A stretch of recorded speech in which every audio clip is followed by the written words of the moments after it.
안녕하세요. 여러분을 보고 싶어하고 친해지고 싶어하는 김 목사 인사드립니다. 오늘 제가 AS 해드릴 질문은 기독교인은 낙태를 어떻게 바라보아야 하나요? 입니다. 지난 6월 24일 미국 연방 대법원에서 1973년에 이루어졌던 로우 vs 웨이드 판결이 뒤집히는 일이 있었죠.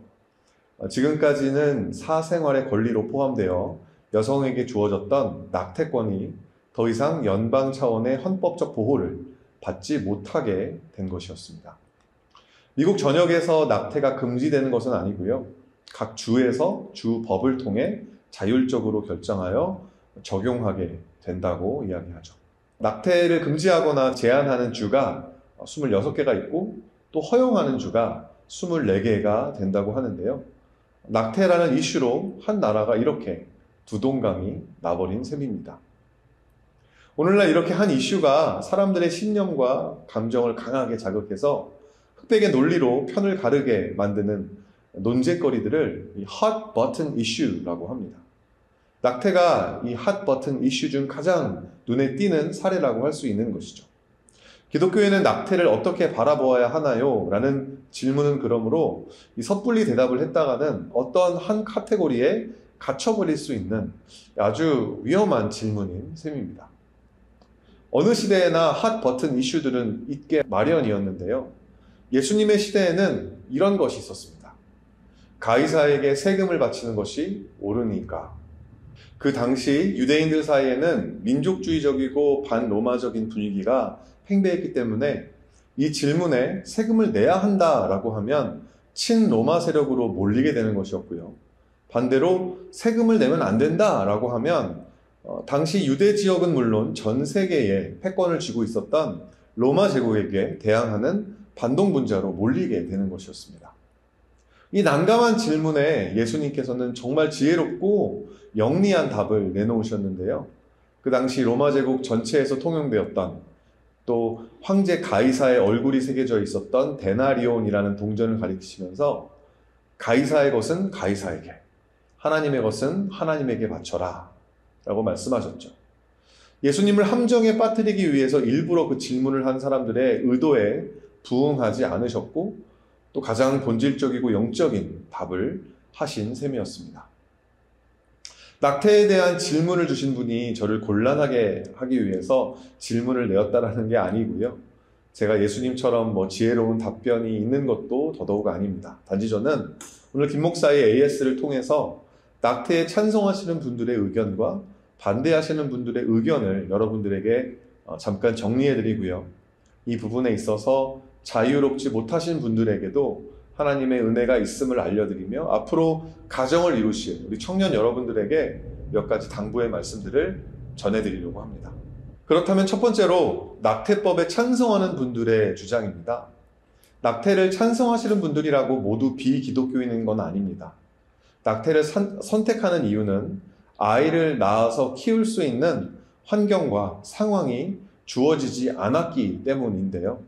한국 사회의 분위기상 이 아이를 임신한 여성들은 사회활동에 큰 지장을 받는 이런 희생들을 혼자 감수해야 할 때가 많습니다. 게다가 낙태를 결심하고 단행하는 경우에는 따라오는 사회적 지탄도 여성이 혼자 감당해야 하는 경우가 다반사이죠. 참 이상한 일입니다. 손바닥도 마주쳐야 소리가 나는 법인데 여성 뱃속에 임신된 아이의 씨를 제공한 남성은 아무데도 보이지 않습니다. 마치 요한복음 8장에 간음하다가 잡힌 여인은 있는데 함께 간음을 저지른 남자는 없는 것처럼 말이죠.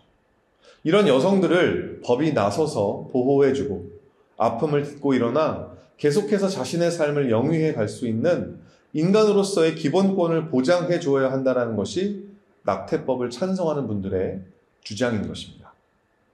반면 낙태에 반대하는 분들의 주장들도 있습니다. 대부분이 성경의 권위와 무호성을 믿는 복음주의권의 기독교인들인데요. 만유의 주 대신 하나님께서 주신 생명이기 때문에 사람 마음대로 지울 수 없다라는 것이죠. 아무리 태어나지 않는 태아라고 해도 엄연히 하나님의 형상대로 지음받은 생명이니까요. 여성이 자기 몸에 대한 권리를 가지는 것처럼 여성 몸 안에 자라고 있는 아이에게도 살 권리가 주어져야 한다는 것이 낙태에 반대하는 분들의 주장입니다. 더 나아가 복음주의권 기독교에서는 낙태법을 반대하는 대신 두 가지 운동에 중점적인 노력을 하고 있는데요. 첫 번째가 낙태되지 않고 태어난 아기들을 적극적으로 입양하는 운동입니다.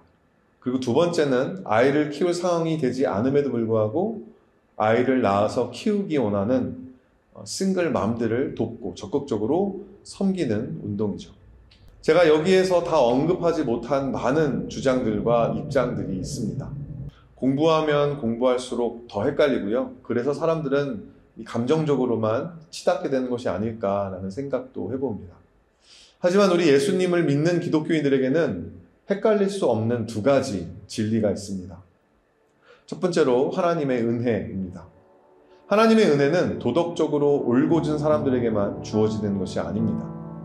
하나님의 은혜는 죄인들, 부끄러운 과거가 있는 사람들, 행복할 수 있는 자격을 상실하여 수치에 낯짝을 들 수도 없는 사람들에게 가장 강력하게 임하는 것임을 우리는 성경을 통해 알 수 있는 것입니다. 하나님은 아브라함에게 첫 아들 이스마엘을 낳아주었지만 본처 사라에게 미움을 받아서 집에서 쫓겨난 애굽 여종 하갈을 잊지 않으셨습니다. 하나님은 남편과 두 아들을 모두 잃고 고향으로 돌아가는 시어머니를 따라 베들레헴에 들어온 이방 여인 룻에게 보아스를 만나게 하시고 다윗의 증조 할머니가 되게 하시며 그것도 모자라 예수 그리스도의 족보에도 이름을 남기게 하십니다. 아까 잠깐 언급한 요한복음 8장의 가늠하다 현장에 혼자 붙잡혀 모든 죄를 뒤집어 쓴 채 죽음을 기다리던 여인에게 예수님은 나도 너를 정죄하지 아니하노니 가서 다시는 죄를 범하지 말라 하시며 위로하시고 또 회복시켜 주셨습니다. 혹시 이 영상을 보시는 분들 중에 낙태를 경험한 후 죄책감에 시달리는 분이 계시다면 하나님께서 여러분을 참 사랑하신다라는 말씀을 드리고 싶습니다. 하나님의 은혜는 아직도 여러분에게 유효하며 하나님은 얼마든지 여러분을 회복하시고 여러분을 통해 하나님의 아름답고 놀라우신 뜻을 드러내실 수 있으십니다. 마지막으로 앞으로 가정을 이룰 사랑하는 청년 여러분들에게도 당부드리기 원합니다. 여러분의 몸을 함부로 사용하지 마십시오. 헌법이 우리에게 자기 몸에 대한 기본권을 보장하지만 그 전에 저와 여러분의 몸은 하나님의 것입니다. 형제 자매 여러분, 하나님께서는 여러분을 부르셔서 자유를 누리게 하셨습니다. 그러나 여러분은 그 자유를 육체의 욕망을 만족시키는 구실로 삼지 말고 사랑으로 서로 섬기십시오. 갈라디아서 5장 13절 말씀이었습니다. 이번 김 목사의 AS는 여기까지입니다. 여러분의 적극적인 질문과 고민들을 기다리고 있습니다. 댓글 또는 더보기란에 있는 이메일로 많이 보내주시고요. 이번 영상이 도움이 되셨다면 좋아요와 구독, 알림 설정까지 꾹꾹 부탁드리겠습니다. 그럼 저는 다음 이 시간에 다시 인사드릴게요. 안녕. 사랑하고 축복합니다.